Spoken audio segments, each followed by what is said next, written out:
ბიჭებო, სიძულვილი როგორ უნდა დავამთავროთ ამ ქვეყანაში? მესმის რომ ემოციებზე თამაში არასოდეს მორჩება, მაგრამ რაღაცნაირად ხომ შეიძლება რომ დავაბალანსო. ზიზღი ესე ჰაერიდან ხო არ ჩდება, ზიზღი რაღაც პროცესის შედეგია და ეს პროცესი არის მგონი ის სიტუაცია, როდესაც სიმართლის გარკვევა შეუძლებელია და დებატი საუბარი არ ხდება ერთმანეთთან.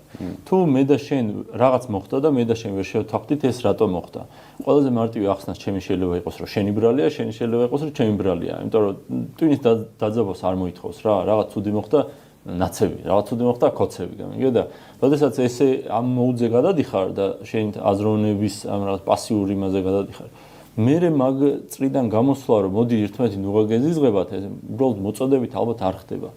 მანდან გამოსვლა ალბათ ძალიან გრძელვადიანი ამბავია და არის ის, რასაც შეიძლება ჩვენ ვაკეთებთ სკოლაში, ოღონდ მაგის მასშტაბირება უნდა მოხდეს. რომ სიტუაცია, როდესაც რაღაც ხდება, იმ სიტუაციის გაანალიზება ვისწავლოთ. ან ჩვენით, ან ვინმესთან ურთიერთობისას, რა, იმიტომ რომ თუ რაღაცაზე დავჯექი და შევთანხმდით, რომ ეს X, Y-ის გამო მოხდა, მაშინ ჩემსა და შენ შორის ზიზღის საფუძველი აღარ არსებობს. რატომ ამ ეზღება და ვიცი რომ რაღაც ცუდი შენი ბრალი კი არ არის, რაღაც სხვის ბრალია რა და ეს პროცესი, როდესაც არ გვაქვს ოჯახების დონეზე, მეგობრების დონეზე, არც ინსტიტუციების დონეზე, სკოლაში ეგარ ხდება, ეკლესიაში ეგარ ხდება, საჯარო ესეთ სივრცეში, ქუჩაში, ქალაქში ეგარ ხდება.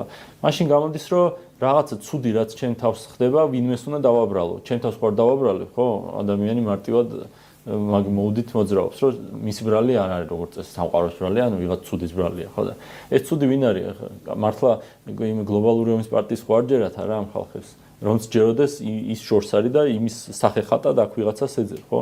გონია რომ აი შენი მეზობელი მერიაში რომ მუშაობდა 2012 წლამდე და ეხლა რაღაცა ცუდი ხდება სამეზობლოში, იმის ბრალია, ხო და მანდან მოდის ალბათ ეგ ზიზღი რა.